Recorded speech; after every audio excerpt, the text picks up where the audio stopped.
आप देख रहे हैं प्रोग्राम न्यूज़ आवर और मैं हूं बतूल राजपूत। आज हम बात करेंगे इमरान खान के हालिया इंटरव्यू के हवाले से। वो रूटीन में बहुत इंटरव्यूज़ देते रहते हैं, लेकिन रिसेंटली उन्होंने जो बात की, ऐसा लगता है कि अपने ही बनाए गए मार्च से लेके अब तक के नैरेटिव को वो शायद नुकसान पहुंचा रहे हैं। उसका उन्हें फ़ायदा तो बहुत हुआ था। पाकिस्तान की तारीख में जब जब एंटायर एस्टैब्लिशमेंट नैरेटिव हुआ है तो वक्ती तौर पर उस पार्टी को ज़रूर फ़ायदा पहुंचा है। वो इलेक्शन में जीते या ना जीते, लेकिन एक अवामी सपोर्ट बड़े पैमाने पर ज़रूर हासिल हुई है। पीटीआई को भी इसका फ़ायदा हुआ। लेकिन इमरान खान ने अपने वॉइस ऑफ अमेरिका के इंटरव्यू में ये कहा कि अमेरिका ने असल में उनकी हुकूमत नहीं गिराई थी, उसके ज़िम्मेदार उन्होंने किसी और को ठहरा दिया। तो ये जो यू टर्न है, ये इमरान खान ने क्यों लिया, और अपनी गलतियों को बार बार ठीक करने की बात करना, इससे उनकी सियासत पे क्या असर पड़ेगा। और हुकूमत बार बार ऐसे इकदाम का तो अनाउंस करती है, जैसे राना सनाउल्लाह साहब ने भी कहा कि शौकत तरीन के बाद इमरान खान के भी गिरफ्तार होने के चांसेस हैं, लेकिन वो ऐसा करेंगे कब, इस पर मुफस्सल बात करेंगे। और फिर सियासी डायरेक्शन किस तरफ से जाएगी। हम इस वक्त ज्वाइन कर रहे हैं सेनेटर करीम ख्वाजा साहब, शौकत बसर साहब मुझे ज्वाइन कर रहे हैं, और इम्तियाज़ गुल साहब सीनियर एनालिस्ट हैं, मुझे ज्वाइन करेंगे। जी करीम ख्वाजा साहब, आप मुझे बताइएगा कि गवर्नमेंट बार बार इमरान खान को गिरफ्तार करने की बात करती है लेकिन करते नहीं है, क्या वजह? आप ये कह रही हैं कि उसको गिरफ्तार क्यों नहीं करते हैं? इमरान खान की बात कर रहे हैं? जी बिल्कुल। भाई इमरान खान को गिरफ्तार करके उसको हीरो क्यों करें? ये जीरो रहे बेहतर है। तो फिर राना सनाउल्लाह ये बात बार बार क्यों करते हैं? राना सनाउल्लाह साहब जो है वो उसका जवाब दे सकते हैं। मैं तो एक सियासी वर्कर हूँ, उस हिसाब से कह रहा हूँ कि जब उसका केस बनेगा प्रॉपर उस सूरत में होगा ना, तो अब मैं यहीं से बोलूँ कराची से कि भाई उसको गिरफ्तार करो तो सूट करती है बात? इसको जीरो में रहे, ये डरपोक आदमी है। अगर इसका केस मजबूत बनता है तो भले गिरफ्तार करें, अगर मजबूत नहीं बनता है तो इसको जीरो रहने दें। बाकी अब वो जो है बड़ी बड़ी बातें कर रहा है। कभी वो अमेरिका से आकर अब बाजवे तक पहुंच गया, फिर मोहसिन नकवी तक पहुंचा, फिर जनाब आसफ अली जरदारी साहब को कहा, उसने हुकूमत गिराई। मुझे खौफ है कि कल किसी काउंसलर के लिए नहीं बोले, जो यूनियन काउंसिल का काउंसलर, की इसकी का साजिश की वजह से मेरी हुकूमत गई। तो ये एक तरह से इस तरह के उसके मूड पर डिपेंड करता है।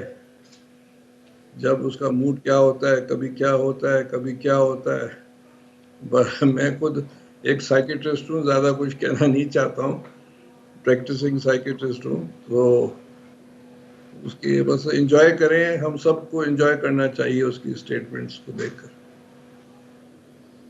शौकत बसर साहब, आपने जवाब सुना सेनेटर साहब का। इससे पहले एग्जैक्टली इमरान खान ने क्या कहा और माजी में उनके क्या ख्यालात थे, और इसके अलावा शहबाज शरीफ भी आसिफ अली जरदारी साहब के बारे में एक राय रखते थे, और फिर अब वो हुकूमत पे तहादियाँ हैं, आपको सुनवाते हैं। शौकत बसर साहब, आपने सुना इमरान खान की ओपिनियन, और इनफैक्ट शहबाज शरीफ का ने जो कहा था वो भी आपको सुनवाएंगे, लेकिन आप इस पर पहले कमेंट कीजिएगा कि पहले अमेरिका, फिर मोहसिन नकवी, फिर उन्हें एक जज के हवाले से भी शिकायत थी कि वो भी एडमिनिस्ट्रेशन भी मिली हुई है उनकी गवर्नमेंट गिराने में। बाद में उन्होंने जाके माफ़ी भी मांगी। अब उन्होंने अमेरिका को बरी ज़बां करार देके चीफ ऑफ आर्मी स्टाफ साबिक बाजवा साहब के ऊपर सारा इल्ज़ाम लगा दिया। तो ये बार बार इमरान खान को कौन कहता है कि वो अपना नया स्टेटमेंट जारी करें? वो एक ही दफ़ा बात क्लियर क्यों नहीं कर देते? देखिए, मेरे ख्याल में अगर आप उनका स्टेटमेंट गौर से सुने तो मेरे ख्याल में क्योंकि उन्होंने जो कहा है बिल्कुल वही है, लेकिन उन्होंने नए अंदाज में बात की है। साइफर एक एडमिटेड फैक्ट है, उसके ऊपर उन्होंने कहा है कि जो साइफर है उसके मतलब उनकी वही राय है कि वो एक एडमिटेड फैक्ट है।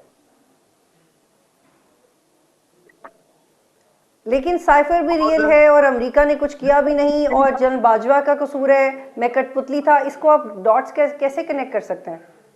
देखिए, मेरी गुजारिश सुनिए। पहली बात, मैं आवाज कट गई थी। देखिए, साइफर एक एडमिटेड फैक्ट है, जो उन्होंने इस इंटरव्यू में भी कहा है। उन्होंने अब जो सिर्फ बात कही है कि उन्होंने कहा है कि वो जो कुछ उन्होंने किया इनकी इंफॉर्मेशन की बुनियाद पे किया, और जाहिर है कि अगर उनके पास कोई ऐसा, ये तो खबर ब्रेक पहले भी हो चुकी है क्या सयाना खानी किस एजेंडे पे काम कर रहे थे, वहाँ पे क्या पोर्ट्रे किया जा रहा था। तो मेरे ख्याल में कुछ ज्यादा मीडिया उनके स्टेटमेंट को लेके बार बार मैं कल से सुन रहा हूँ, मौक़िफ़ उनका वही है लेकिन नए अंदाज में उन्होंने बात की है। तो शायद इस वजह से शायद मीडिया में ज्यादा बात हो रही है, अदरवाइज तो उन्होंने बिल्कुल वही बात की है जो आज से वो 7-8 महीने से कर रहे हैं।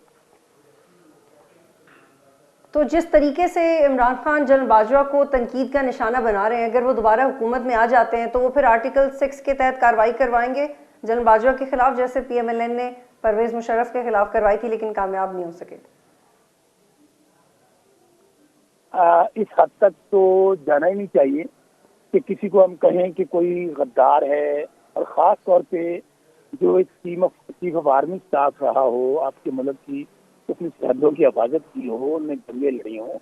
मेरा अपना मौक़िफ़ ये है, ना ही खान साहब ने ये कहीं कहा है तो उन पर मैं आर्टिकल 6 लगवाऊंगा, उनके खिलाफ केसेस करूंगा।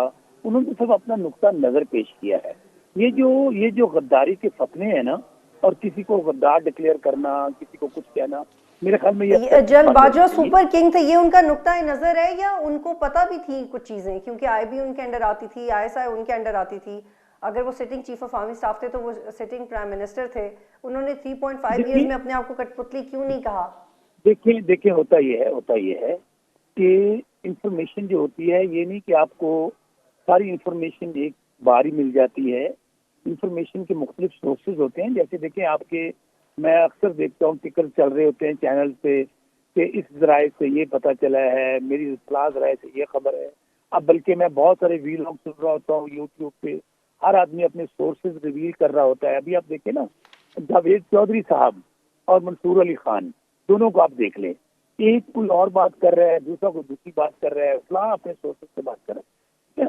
सोर्सेज से, जराए से जब आपके पास इंफॉर्मेशन, लेकिन उन दोनों में से कोई भी प्राइम मिनिस्टर नहीं रहा शौकत बसर साहब। वो जो भी कहें शायद वो आवाम को इतना इफेक्ट नहीं करेगा, लेकिन जो इमरान खान कहेंगे वो करेंगे। इमरान खान एक प्राइम मिनिस्टर रहे हैं। इमरान खान जो अपना ये नैरेटिव बनाते हैं उसका सोर्स ऑथेंटिक नहीं लगता, क्योंकि कभी उनके पास ये प्रूफ है कि आसिफ अली जरदारी उन्हें मरवाना चाहते हैं, कभी उनके पास ये प्रूफ है कि अमेरिका ने उन्हें हटाया, कभी उनके पास ये प्रूफ है कि चैनल 24 उनके खिलाफ इस्तेमाल हुआ, कभी उनके पास प्रूफ है कि जनरल बाजवा नहीं किया है, और आप ये कह रहे हैं कि उनका ये नुक्ता नजर है। तो नुक्ता नजर और प्रूफ में तो बहुत फर्क होता है। मेरे ख्याल में आपने मेरी बात को आगे बढ़ा दी है कि जो बात वो कर रहे थे, जो उन्होंने इंटरव्यू दिया है, वो तो बाकायदा उन्होंने खुद एडमिट कर लिया। जावेद चौधरी साहब ने उसको पब्लिश कर दिया कि जी इमरान खान रहता तो मुल्क ना रहता। इमरान खान को हटाना इसलिए जरूरी था कि मुल्क का वजूद खतरे में था, और हमारे साथ हमारे जो ममालिक है उनके तल्लुकात खत्म हो रहे थे। ये एडमिटेड फैक्ट है जो बाजवा साहब ने, या तो उन्होंने सिर्फ एक बात को डिनाई किया बतौर मंसूर अली खान ने कहा जी कि वो बात जो उन्होंने शाया की है वो गलत की है, बाकी सारा इंटरव्यू ठीक है। ठीक है, मैं गुजारिश कर रहा हूँ कि हमें एक दूसरे के एनालिसिस करते वक्त एक तो कोई लीवरेज ये नहीं देना चाहिए कि वो सही कह रहे हैं वो गलत कह रहे हैं, इसको असेस करना है। उन्होंने कहा है कि जनरल बाजवा सुपर किंग थे, सारे फैसले उनके हाथ में थे, तो इसका क्या मतलब है? जो पहली बात मैं कर रहा था जरा वो मुकम्मल हो लेने दे। देखिए, मैं ये कह रहा था कि एक बात हो जाती है, एक इंटरव्यू हो जाता है, अब उसका जो जितना भी रिएक्शन है वो पब्लिक देती है, और पब्लिक देती है अपने जज्बात किस तरह इजहार करती है, उसका म्यार है इलेक्शन। आप पार्लिमानी निज़ाम, इसलिए इसको पार्लिमानी निज़ाम कामयाब निज़ाम समझा जाता है कि यहाँ बादशाहत नहीं है, अमरीत नहीं है, आप आवाम के पास जाती है। अगर इमरान खान का नुक्ता नज़र ठीक हुआ तो लोग इमरान खान को वोट दे देंगे, अगर इमरान खान का नुक्ता नज़र गलत हुआ, दूसरा नुक्ता नज़र प्रवेल करता हुआ, आज 13 पार्टियां इकट्ठी हैं, तो हम तो चीख के कह रहे हैं कि अभी जो पाकिस्तान के हालात हैं, जो भी पाकिस्तान में मामलात हैं, उसके लिए आप इलेक्शन में चले जाएं। ये सारी बातें जो खान ने आज तक, आप बकौल आपकी बात को या दोस्तों की बात को मान लिया जाए तो ये कल वो एक बात करते थे, आज वो दूसरी बात करते हैं। कल उन्होंने ये कहा था, आज उन्होंने ये कहा है। मैं उनको देख रहा था जी, यू टर्न किस तरह लिए जा रहे हैं। अच्छा, अब इसका म्यार इसको हमने कहाँ बनाना है? अगर तो हम ये समझते हैं कि हम टीवी पे बैठ के ये कह दें कि खान साहब ने ये सच बोला, ये झूठ बोला, इसका म्यार अवाम को परखने दें, अवाम के पास जाने दें, अवाम इलेक्शन में अपना इजहार कर दे। आज क्यों भी अवाम के पास नहीं जा रहे अवाम, इसका मतलब क्या है कि अवाम खान के साथ खड़ी है। ठीक है शौकत अवाम बरसा साहब, खान आप की मेरे बात साथ ही रहिएगा। इम्तियाज गुल भी मेरे साथ मौजूद हैं, आप काइंडली यहाँ पे रुकिएगा। इम्तियाज गुल साहब, थैंक यू फॉर ज्वाइनिंग। मुझे बताइएगा, वॉइस ऑफ अमेरिका को दिए गए इंटरव्यू की में जो इमरान खान ने स्टेटमेंट्स दी, आपको लगता है वो इमरान खान की तरफ से एक और यू टर्न है जो बहुत तनकीद हो रही है उसके ऊपर? वो कह रहे हैं कि जनरल बाजवा साहब सुपर किंग थे, सारे फैसले वो करते थे। देखिए, आप भी यू टर्न कहते हुए हिचकिचा रही थी, लेकिन मेरा ख्याल है कि दुनिया भर में सियासत में लोग अपने मौक़िफ़ जो है वो वक्त के साथ साथ तब्दील करते रहते हैं। और इमरान खान ने जो बात भी कही है उसमें बुनियादी तौर पे कोई तब्दीली तो नहीं आई। उसमें ज़ाहिर है उनका बहुत ज़्यादा ज़ोर था कि ये अमरीकी साजिश हुई है, लेकिन अमरीकी साजिश इस हद तक तो ज़रूर थी कि एक वज़ीर थे, उन्होंने हमारे सफ़ीर को कोई बातें कही जो कि बाकायदा सरकारी मुरासले का वो हिस्सा बनी। और एक हकीकत ये भी है कि जब से सदर जो बाइडन ने इक़्तिदार संभाला था उसके बाद से पाकिस्तान और अमेरिका के ताल्लुकात नहीं थे। तो मेरा ख्याल है उस लिहाज से उन्होंने सही बात कही कि जी इमरान खान की हुकूमत अमेरिका को पसंद नहीं थी। हाँ, जनरल बाजवा को ये डर ज़रूर लगा होगा कि अगर हमारे अमेरिका के साथ ताल्लुकात ख़राब हो गए तो हो सकता है पाकिस्तान के लिए वो अच्छा साबित ना हो। लिहाजा उन्होंने फिर कोशिश की कि बड़े सिस्टमेटिकली PDM और ख़ास तौर पे शहबाज शरीफ के साथ खुफिया मुलाकातों का सिलसिला शुरू करके उन्हें वो अदम एतमाद के वोट लाने की पेशकश कहा कि आप करें ये काम।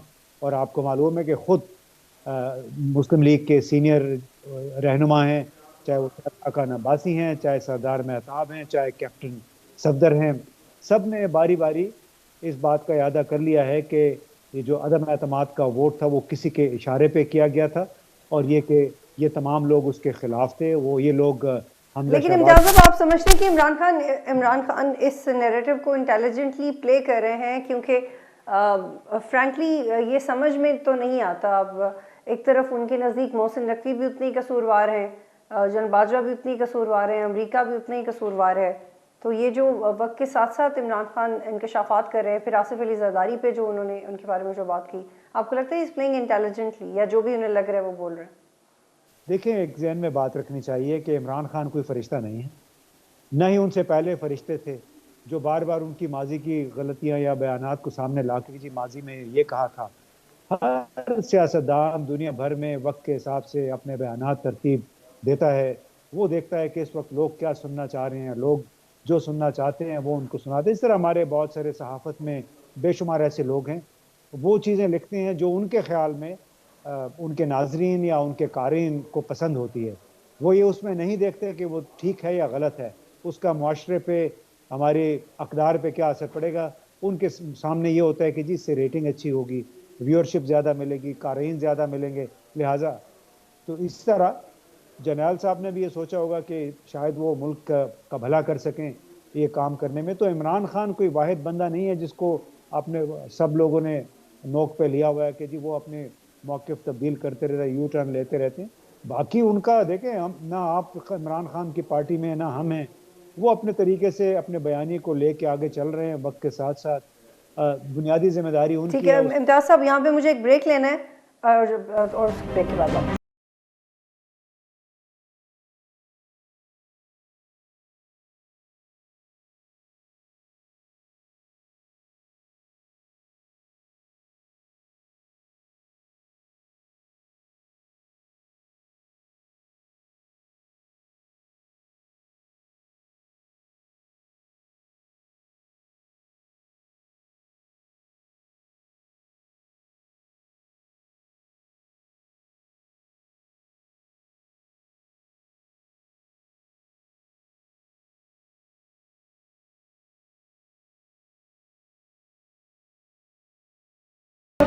जी सेनेटर करीम ख्वाजा साहब, आपको मैं शहबाज शरीफ साहब का एक स्टेटमेंट सुनाती हूँ, फिर आपसे सवाल करूंगी। जी सुनाइएगा।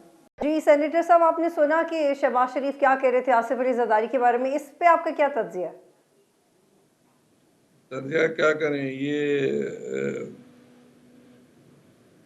इस तरह के क्योंकि जो स्टेटमेंट्स तो इमरान खान कह रहे थे, आप कह रहे थे कि आप साइकियाट्रिस्ट हैं, तो उनका मामला कुछ और है, लेकिन शहबाज शरीफ का क्या मामला है? शहबाज शरीफ ने स्टेटमेंट ज़रूर दी थी और फिर वो उन्होंने इस चीज़ को अफसोस का इजहार भी किया जरदारी साहब से, तो चीज़ें अभी बन गई हैं।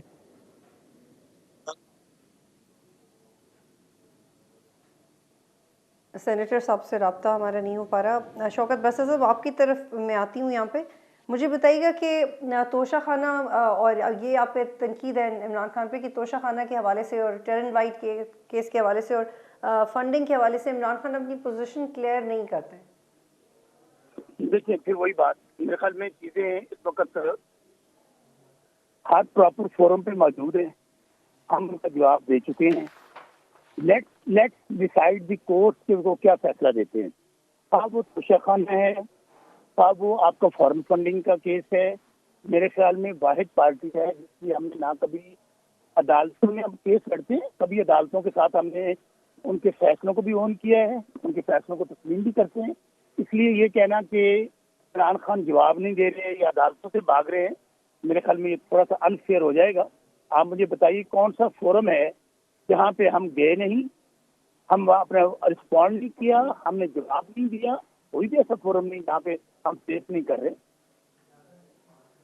बल्कि 7 महीने से अगर आप देखें, अच्छा 7 शौकत बसर महीने साहब 8 महीने से तो आप मेरे जी 7-8 महीने से तो मेरा ख्याल में कोई अदालत आपकी रह आवाज़ नहीं ठीक गई। से मैं कह रहा हूँ, अब आवाज आ रही है आपको मेरी? जी जी मैंने कहा 7-8 महीने से कोई अदालत रह नहीं गई, कोई ऐसा थाना रह नहीं गया जहां इमरान खान के खिलाफ कार्रवाई नहीं हुई हो और हमने इसको फेस ना किया हो। हम कौन सा पाकिस्तान जी में, हम कौन सा सेनेटर साहब बाहर? आपको जो मैंने शहबाज शरीफ साहब की स्टेटमेंट सुनवाई थी आप उस पर रिस्पॉन्ड कीजिएगा। देखिए उन्होंने बयान सेनेटर दिया था, साहब उसके बाद उन्होंने बयान दिया था, उसके बाद पशेमानी की, उसके बाद माजरत की, चीज़ ख़त्म हो गई। इमरान खान में तो ये चीज़ नाम की कोई चीज़ ही नहीं है, उसमें कोई ग्रेसनेस नहीं है। यहाँ तक तो उसमें और शहबाज शरीफ में बहुत ज़्यादा फ़र्क है कि कम से कम वो चीज़ को एक्सेप्ट तो करता है। जी ख्वाजा साहब मुझे बताइएगा कि आपको क्या इमरान खान ने कोई हेलो, जवाब दिया आपको जो आपने नोटिस भेजा था? क्या? जो नोटिस भेजा आसिफ अली जरदारी साहब ने डिफेमेशन का इमरान खान के, उस आपको कोई रिस्पॉन्स आया उस पर लीगली? नहीं तो हमने भेजा है ना कि उसने गलत बयानी से काम लिया है, प्रूफ करें ये चीज़ें, वरना उसके लिए भी नुकसान हो रहा है, दूसरों के लिए भी नुकसान हो रहा है। एक इमेच्योर किस्म की स्टेटमेंट है, कभी कहता है फलाना मेरे खिलाफ साजिश कर रहा है, कभी कहता है फलाना। मेरे ख्याल से उसका मेंटल स्टेट एग्जामिनेशन होना चाहिए, क्योंकि इससे जो है उसको भी नुकसान हो रहा है, माशरे को भी नुकसान हो रहा है, इस मुल्क को भी नुकसान हो रहा है, इसकी स्टेटमेंट जिस तरह आ रही जी है।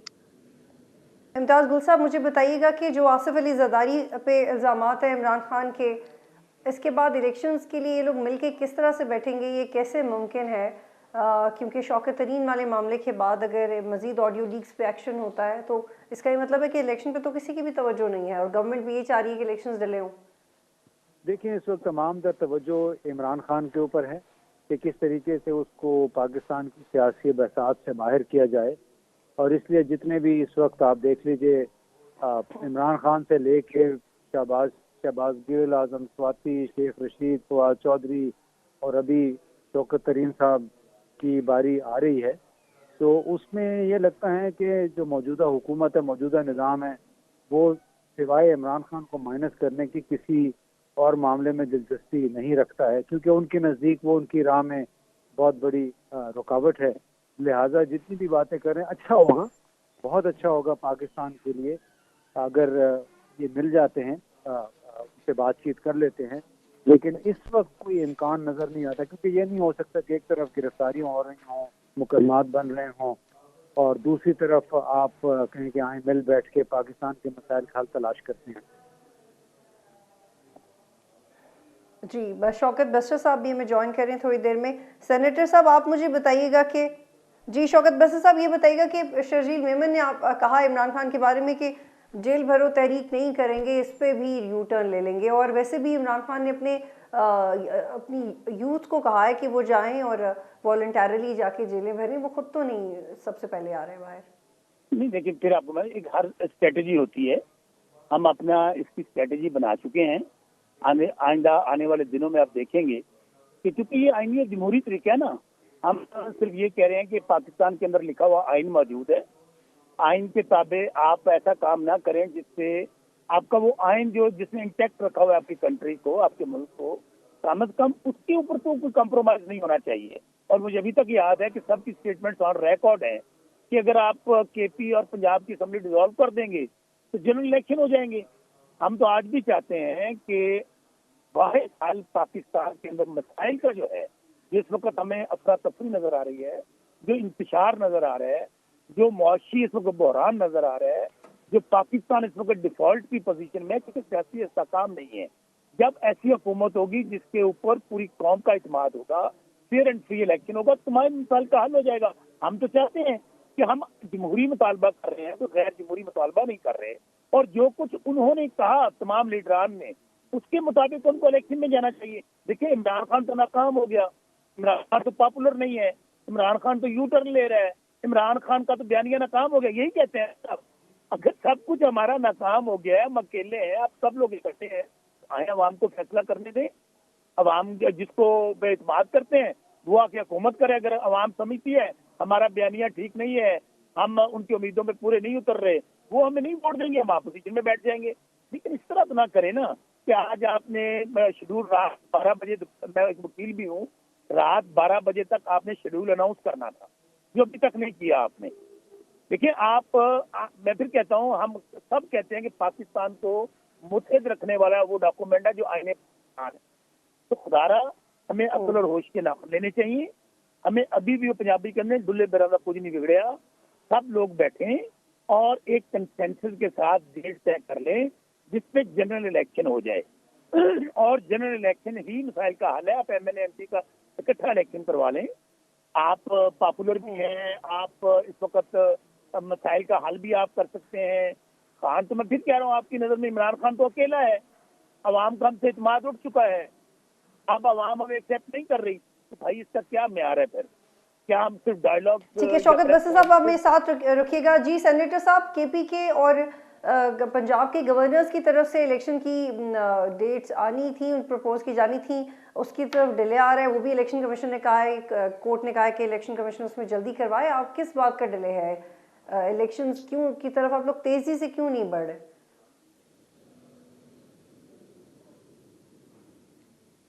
जी सेनेटर साहब, आपको मेरी आवाज़ आ रही है? जी जी, आ रही है, आ रही है। जी सेनेटर साहब, मुझे बताइएगा गवर्नमेंट क्यों डिलेइंग टैक्टिक्स कर रही है इलेक्शंस के लिए? नहीं, हम तो चाहते हैं, पीपल्स पार्टी तो हमारे कैंडिडेट्स ने फॉर्म भरे हैं हर जगह, हम तो इलेक्शन चाहते हैं, हम हर लिहाज से इलेक्शन में पार्टिसिपेट करेंगे, हम क्यों डिले चाहेंगे? नंबर वन बात। नंबर टू बात, अब इमरान खान है सेंट्रल पंजाब का लीडर, सेंट्रल पंजाब के भी अपर मिडिल क्लास का लीडर है। ये पॉलिटिकल पार्टीज होती हैं ना, अब फौजियों को क्या पता या रिटायर्ड फौजी के बच्चों को क्या पता, उनके तो अमृत वाला या फासिस्ट माइंडसेट है। तो ये है अपर मिडिल क्लास का जो है, जिसको तरबियत शुजा पाशा ने और जरूल इस्लाम ने दी है। ये अपर मिडिल क्लास का सेंट्रल पंजाब के कुछ पॉकेट्स के लीडर है। इसका नहीं सिंध में असर है, नहीं बलूचिस्तान में है, केपी में भी वो असर रसूख, पश्तून बेल्ट में वो चीज़ें नहीं रही है, थोड़ा बहुत उनको बेल्ट में है। साउथ पंजाब जहाँ से बसरा साहब हमारे दोस्त हैं, उनको चाहिए कि अब सेकंड थॉट दें, किसी और पार्टी में जाएं, यहाँ से खाम का अपनी डिपॉजिट जब्त कराएंगे। तो कि हमें कोई खौफ नहीं है, हम क्यों इलेक्शन से भागेंगे? इलेक्शन से भागने वाला तो इमरान खान था, जो मुख्तलिफ वक्त में मुख्तलिफ जनरलों से मिलकर, कभी जो है वो अब्दुल सत्तार ईदी को जो है धमकियाँ देता था, हमीद गुल से मिलकर, कभी किसी और जनरल से कंस्पेरेसीज करता था। तो उसका तो माइंडसेट वही है, आमिरत वाला फाशिस्ट माइंडसेट है, हम क्यों घबराए उससे? एक फाशिस्ट माइंडसेट वाला है, जिस तरह फ्रांको था, जनरल जिया था, या जो है जो तो आप फिर फाशिस्ट कब करवाएंगे इलेक्शंस? कब करवाएंगे इलेक्शंस? इलेक्शन भाई, क्योंकि मौलाना ने इलेक्शन तो हंसते हुए कहा था कि इलेक्शंस नहीं हो रहा है। कॉन्स्टिट्यूशन में जो है अगस्त में होगा, अगस्त सितंबर में इलेक्शन हो जाएंगे 23 में।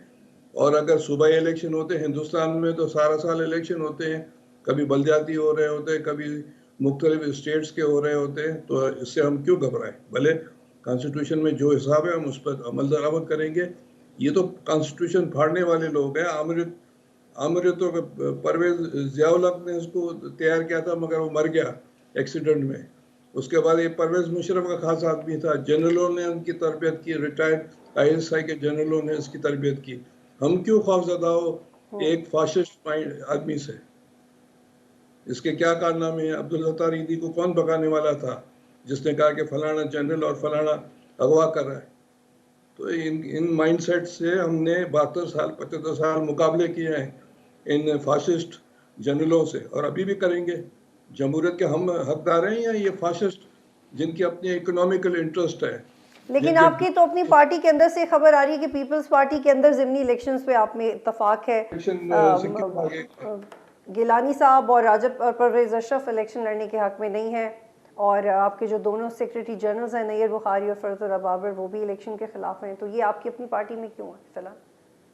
हमारे पार्टी में किसी ने कोई ऐसी बात नहीं की है। हम चाहते हैं इलेक्शन हो, और बिलावल साहब ने भी यही कहा। अभी हमारे लोगों ने फॉर्म्स भराए हैं हर जगह, जो भी सीटें खाली हो रही हैं, तो हम क्यों भाग रहे हैं इलेक्शन से। इम्तियाज़ गुल साहब, ये बताइएगा कि आपको लगता है कि ये ऑडियो लीक्स के मामले में पीटीआई आगे जाके किसी मुश्किल का शिकार हो सकती है? क्योंकि फ़िलहाल तो मुकदमा शौकत तरीन के ख़िलाफ़ हुआ है, लेकिन शौकत तरीन बात तो उसमें इमरान खान के साथ भी उनकी गुफ्तगू है, और केपीके के वज़ीर ख़ारजा के वज़ीर ख़जाना के साथ भी। तो ये किस तरफ जा रही है चीज़? ये एक अमली है कि एक के बाद दूसरे लीडर को कानूनी झमेलों में फंसाएं ताकि वो इमरान खान की अहकामात पे अमल ना करें, उनसे फरार इख्तियार करें। बेसिकली तंग करने वाली बात है। इतना मैंने पहले भी नाम गिनाए 5-6, तो साथ में अब माशाल्लाह शौकत तरीन साहब होंगे जिनके खिलाफ मुकदमा तो दर्ज हो गया है। अभी उनकी गिरफ्तारी होनी बाकी है अगर उन्होंने बेल ना करा ली। वैसे तो इसको ये कहा जाता है कि ये नाकाबिल जमानत जुर्म होता है जो इल्ज़ाम उन पर लगाया गया है, लेकिन माशाल्लाह हम अपने काफ़ी नए रिकॉर्ड बना रहे हैं इन तमाम मामलात में, और उसका बुनियादी मकसद है पीटीआई को मुश्किलात से दो चार करना। और जाहिर है वक्ती तौर पर उनको मुश्किलात से दो चार तो होगी अगर वो मुकदमों में फंसी रहेगी।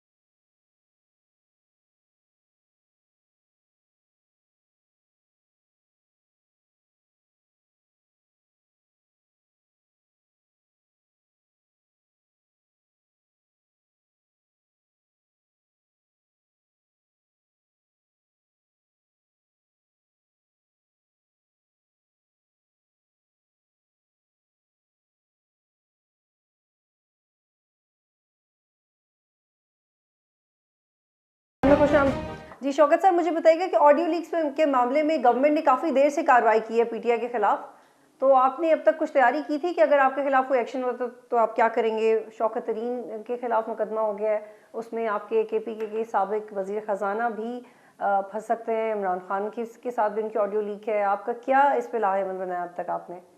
आपके पास स्पेस थी काफ़ी। टारगेट किलिंग हो रही है, कोई मुकदमा नहीं है, कोई एफआईआर नहीं है।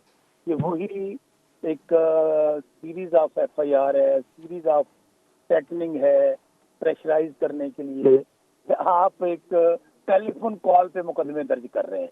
आप अंदाजा करें कि कभी किसी मुल्क में ये भी हुआ है कि आपने तकरीर की है उसके ऊपर मुकदमा, आपने कोई गुफ्तगू कर दी है उसके ऊपर मुकदमा। तो कोई बात नहीं है, इसमें इन चीज़ों से कोई फर्क नहीं पड़ता। लेकिन मैं समझता हूँ इससे कोई अच्छी रवायात हम लोग कायम नहीं कर रहे।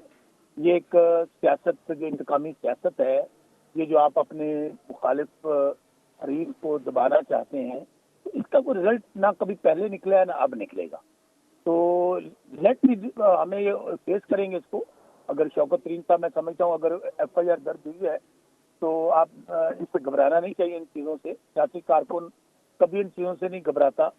आप जिसके ऊपर भी FIR होती है या मुकदमा होता है तो कर लेंगे, लेकिन मैं फिर यही कहूँगा बतौर एक सियासी कारकुन कि सियासी कारकुन जो होता है ना, उसके लिए ये जेल, ये हथकड़ियाँ, ये परेशानियाँ, जब आप इस फील्ड में आते हैं तो आपके ज़हन में ये बात होती है, खासतौर पे थर्ड वर्ल्ड कंट्रीज में जहाँ पे। लेकिन शौकत बरसा साहब, आपको नहीं लगता कि जब शेख रशीद गिरफ्तार हो गए इमरान खान के एक बयान की वजह से, और उन्होंने उनका सपोर्टर होने के नाते वो उनको माना, जेल में भी कहा कि इमरान खान ठीक कर रहे हैं, तो आपको नहीं लगता कि इमरान खान ने जो कहा है कि मेरे खिलाफ सबूत है वो पेश करें? लोग उनकी वजह से जेलों में जा रहे हैं और इमरान खान आए दिन एक नया स्टेटमेंट दे देते हैं। उनको नहीं लगता कि उन्हें शेख रशीद की मदद करनी चाहिए थी? वो उस बात को साबित करते कि मैं ठीक कह रहा हूँ, क्योंकि लोग तो उनको ब्लाइंडली फॉलो कर रहे हैं और उसके रिस्पॉन्सिबल आप लोग हैं। अच्छा, वो कहते ना हजारों ख्वाहिश ऐसी कि हर ख्वाहिश पे दम निकले। अगर पाकिस्तान का सब तो बड़ा मसला ये वे कि इमरान खान गिरफ्तार क्यों नहीं हो रहा, और खान साहब जब तक गिरफ्तार नहीं होंगे पाकिस्तान और तो मसला जो है वो सारे हल नहीं होंगे, यानी कि खान साहब गिरफ्तार होंगे। नहीं, मैं आपसे हरगिज ये नहीं कह रही, मैं कह रही हूँ आपने शेख रशीद की गिरफ्तारी के बाद इमरान खान ने क्या किया? उनको उन्होंने वो जिस वजह से गिरफ्तार होते वो वजह सामने लाते। शहबाज गिल साहब, फवाद चौधरी से नाराज है, आपके तो अंदर टूट फूट है। अच्छा, मेरी गुजारिश सुनो। आपके यहाँ जो गिरफ्तार हो जाता है आप लोग उससे एक हद तक नजरअंदाज करते हैं। ये शहबाज गिल के साथ भी आपने किया। फवाद चौधरी की गिरफ्तारी के बाद काफी घंटों बाद ट्वीट हुई इमरान खान की। Not at all, not at all. आप देखें कि वही शहबाज गिल कल अपने कायद के साथ खड़ा था। अब वही शेख रशीद साहब है जिनकी बात कर रहे हैं, जब वो अदालतों में पेश होने के लिए आए हैं तो बांगे दोहल कहा है कि मैं कल भी खान के साथ था, आज भी खान के साथ खड़ा हूँ। खान साहब ने, लेकिन इमरान खान किसके साथ है? इमरान खान तो इमरान खान किसके साथ है? अगर इमरान खान साहब मेरे नाल ना होंगे तो मैं खान साहब नाल क्यों होऊंगा? ये बात को जरा समझ लें। जब खान तो फिर सबूत देना, सबूत दे उन लोगों के, ताकि वो लोग जेलों से बाहर आ सके। मेरी बात तो सुने, बात सबूत मैं अगर आपके पास होता मैं आपको ट्वीट्स निकाल के दिखा देता, मैं आपको वो स्टेटमेंट निकाल के दिखा देता, मैं आपको तकरीर में जितनी बार जिक्र किया है सबका वो आपको भी दिखा देता। पहली बात। दूसरी बात, अगर वैसे आप दिखा दें तो ज्यादा बेहतर होगा, जो खान साहब ने तीनों चारों को मतलब अपनी बात की है, जिनका जिक्र किया है। लेकिन कोर्ट में तकरीरें काम नहीं आती ना, सबूत काम आते हैं। अच्छा, बात तो सुन लें, एक तो गल नहीं मेरी थोड़ा। देखिए, गुजारिश ये है, अगर इमरान खान गिरफ्तार हो जाएगा तो पाकिस्तान में पेट्रोल भी सस्ता हो जाएगा, डीजल भी सस्ता हो जाएगा, महंगाई भी कम हो जाएगी, बेरोजगारी भी कम हो जाएगी, दुनिया आपको पैसे भी देने लगेगी। तो भाई, तो फिर इसका मतलब है मसला तो फिर इमरान खान की गिरफ्तारी पे अटका है ना। आपने इमरान खान के राइट लेफ्ट गिरफ्तार कर लिए, चले खान साहब का ये शौक पूरा कर लें आप। आपने काफी कोर्टों में आपने FIR की हुई थी, उन्होंने जमानतें करवाई हैं। अगर वो गिरफ्तार हो जाएंगे तो फिर मेरे साथ आप प्रोग्राम कीजिएगा कि खान साहब की गिरफ्तारी के बाद, जिन्हें बड़े लोगों का शौक है खान साहब को गिरफ्तार करना है, उसके बाद आप मुझे बताइएगा कि क्या पाकिस्तान में जो मसाइल है वो कम हुए हैं या बढ़े हैं। इसलिए हमें अपनी तरजीहात पे काम करना चाहिए। ये कुछ नहीं पड़ा। बिल्कुल, बहस ये है कि आप लोगों की तरजीहात क्या है। गवर्नमेंट की तरजीहात ये है कि आपको गिरफ्तार करें, और आपकी तरजीहात ये है कि आप नए नए नैरेटिव सामने लेके आए। मईशत के ऊपर तो कोई तरजीह कर ही नहीं रहा, तवज्जो कर ही नहीं रहा। नहीं, तो बिल्कुल ऐसी बात नहीं है। हम कहते हैं कि अगर हम तरजीह मईशत पे ना देते उस पर, तो हमें क्या था, हम पंजाब की हुकूमत संभाल के बैठे रहते। 60% है पंजाब आपका पाकिस्तान का, KP की हुकूमत हमारी थी, क्या इशू था हमारे लिए? अगर आज हमने कभी दुनिया में कभी मिसाल देखी है आपने कि आप अपनी हुकूमत को खुद खत्म कर दें, सिर्फ किस के लिए? कि पाकिस्तान के लिए, पाकिस्तान की आवाम के लिए। कि आज हुकूमत में रहना, सिस्टम में रहना पाकिस्तान के लिए नुकसानदेह है। हमें करेक्ट। ठीक है सेनेटर साहब, एक मिनट, शौकत बसर साहब रुकिएगा यहाँ पे। सेनेटर साहब, मुझे बताइएगा, गवर्नमेंट ने जरा देर से कार्रवाई नहीं की ऑडियो लीक्स के मामले के ऊपर? FIA थोड़ा देर में जाके एक्टिव नहीं हुआ? आप तो पहले हो जाना चाहिए था। गवर्नमेंट ने तो अजय नहीं कहा, आपको बहुत जल्दी है, गवर्नमेंट को इतनी जल्दी नहीं है वैसे। नहीं, मुझे जल्दी नहीं है। गवर्नमेंट, इनफैक्ट गवर्नमेंट को भी जल्दी नहीं है। गवर्नमेंट को शायद समझ में नहीं आ रही कि करना क्या है। जी सेनेटर साहब, आप बताइएगा। जी जनाब, क्या सवाल क्या है, प्लीज रिपीट करें। जी, मैं आपसे ये कह रही हूँ कि ऑडियो लीक्स के मामले के ऊपर आपने इतना देर में कार्रवाई क्यों की? अगर आपके लिए इतना बड़ा मसला था कि IMF की डील इन लोगों ने खराब की, तो ये पहले क्यों नहीं किया? जनाब, हम तो नहीं कर रहे हैं, जो इदारे हैं वही मुकदमा दर्ज करते हैं। जो एक जुडिशल सिस्टम है, एक सिस्टम है। और शौकत बसरा हमारा आदमी है, हमारा दोस्त है, हमारा साथी है, इसकी बातें छोड़ें। और इनको फिर भी कहते हैं कि वो परिंदों को जो है इधर से उधर उड़ना है। हम क्यों, एक सिस्टम है, एक शख्स ने जो बातें की है एफआईए को कार्रवाई करनी, हम क्यों कहेंगे? अदालतों का एक सिस्टम है, वो चल रहा है, भले चलने दें। हमें क्यों डर है? इमरान खान कह रहा है कि भाई हम क्यों गिरफ्तार करेंगे, वो कह रहा है मैं हाउस अरेस्ट, मैं गिरफ्तारी देना चाहता हूँ। उनसे पूछें कि जो कोर्ट अरेस्ट तहरीक 83 में चली थी, जब एमआरडी ने तहरीक चलाई थी और जेल सारे भर गए थे, तो मैंने भी कोर्ट अरेस्ट दी थी उस जमाने में। इससे पहले पार्टीशन से पहले जो है महात्मा गांधी और कांग्रेस वाले हाउस ये जो गिरफ्तारी देते थे, जो गिरफ्तारी वाला सिस्टम है, हो सकता है शौकत बसरा ने दी हो। तो ये इमरान खान में एक दिन जेल जाने का दम नहीं है। वो जो इनका जो फौज चौधरी रो रहा था, जो इनके लोग गए, शहबाज गिल रो रहा था 3 और 4 दिनों में, हम ये जो है 1-1 साल, 2-2 साल, 5-5 साल, मेरी फैमिली के जो मेरे चचा और मामू 5-5 साल जेल में रहे हैं मार्शल आर्ट्स के दौर में। मैं खुद जो हूँ स्टूडेंट था, एमआरडी के दौर में जेल में रहा हूँ, एमआरडी की तहरीक में। तो जेलों में दिल चाहिए, इनमें दम खम नहीं है, सिर्फ बातें करते हैं। अपर मिडिल क्लास बर्गर खाने वाले लोग, सारे अमेरिका यूरोप में घूमने वाले लोग, पाकिस्तान की आइन को तहस नहस करने वाले लोग, कंस्पेरेसी की है डेमोक्रेसी के खिलाफ, ये कुछ लोग हैं जो सेंट्रल पंजाब के कुछ पॉकेट्स पर मिडिल क्लास के लोग हैं, रिटायर्ड और आज सर्विस लोग। ये क्या करेंगे? इनसे 75 साल पाकिस्तान की आवाम ठीक है लड़ती रही है। सेनेटर साहब, आप मेरे साथ ही रहिएगा। मेरी बात जी सुनिए, इम्तियाज साहब, मुझे बताइएगा ये जी हजारों लोगों की मेहनत और जी कोशिशों की वजह से बनी है। ये जो लोग क्या ये इमरान खान एंड कंपनी करेंगे? एक फाशिस्ट माइंडसेट जो चाहते हैं कि 73 का कॉन्स्टिट्यूशन खत्म हो, सदारती सिस्टम हो, सूबों के हक ले लें, हमारी जो नौकरियां, हमारे मिनरल्स, हमारी हर चीज पर ये काबज हो जाएं जिस तरह करते रहे हैं मुख्तलिफ दौर में। ये इनका माइंडसेट है, ये उसका एजेंट है, लेकिन ये मुझे उसका ये पॉकेट बताइएगा है कि कि लोग उसको आप सबको एक टेबल पे क्या चीज लेके आएगी? आप सबको एक टेबल पे क्या हाँ? चीज लेके आएगी? दहशतगर्दी भी नहीं ला क्या सकी क्या है, इकोनॉमी भी नहीं ला सकी है, महंगाई भी नहीं ला सकी है, जनाब, क्या क्या लेके आएगी एक टेबल? दहशतगर्दी पर मैं बहुत कुछ बात कर सकता हूँ। ये दहशतगर्दी किस तरह शुरू हुई है, अगर बात करेंगे तो फांसी आ जाएगी। सारे पाकिस्तान को पता है कि ये किस तरह शुरू हुई है 75 सालों में, और इमरान खान ने किस तरह प्रमोट किया है, उसके पीछे हैंडलर्स ने किस तरह चीजें चलाई हैं 75 साल, सबको पता है। अखवान अखवान जहाद के लिए अमेरिका से पैसा लेकर यहाँ के जनरल दलाली करते थे और इनको जो है मुजाहिदीन बनाया, फिर तालिबान बनाया, फिर फलाना अभी दाश बनाएंगे। सबको सब चीजें पता है। अभी ज्यादा हम तो टीवी पर बात नहीं कर सकते हैं। अब ये जो है शरीफ और मोतबर बनकर सब बैठते हैं कि ये है वो है। तारीख में जो चीजें हैं, दलाली की है इन्होंने, अमेरिका से पैसा लेकर इनको तैयार किया है। खरपति खरपति लेके जनरल जिया और उसके जो जनरल है उसके फैमिली खरपति लगे पड़े हैं। कौन किससे पूछने वाला है? परवेज मुशर्रफ के बच्चों ने क्या अरपति खरपति बनाए? उस वक्त में जो भी मार्शल आर्ट्स लगे, जो कि जनरलों ने खरपति बन गए। अमेरिका में मिलकतें और यहाँ पाकिस्तान में डेमोक्रेसी खत्म करना चाहते हैं, दोबारा हुक्मरानी करना चाहते हैं। तो भाई इनकी अब क्या? सेनेटर साहब, आप मेरे साथ ही रह गए। ये तब सब सियासतदानों को एक टेबल पे कैसे आएंगे ये, क्योंकि इलेक्शंस अब अनअवॉइडेबल हैं, इलेक्शन की तरफ जाना ही चाहिए, लेकिन ये लोग तो एक दूसरे की बात सुनने को तैयार नहीं है और एस्टेब्लिशमेंट कहती है हमें एपॉलिटिकल है। देखिए बात ये है, हम कौन सा कोई इंडिया से आए हैं और ये कोई अफगानिस्तान से आए हैं या कोई इसराइल से आए हैं। हम सारे इसी पाकिस्तान के शहरी हैं। बात तो असूलों की और प्रिंसिपल्स की है। बात सिर्फ इश्यूज को रिजॉल्व करने की है। अगर आपकी विल हो कि हमने मसाइल को हल करना है तो कोई चीज नामुमकिन है। हम इनके साथ बैठने के लिए तैयार हैं।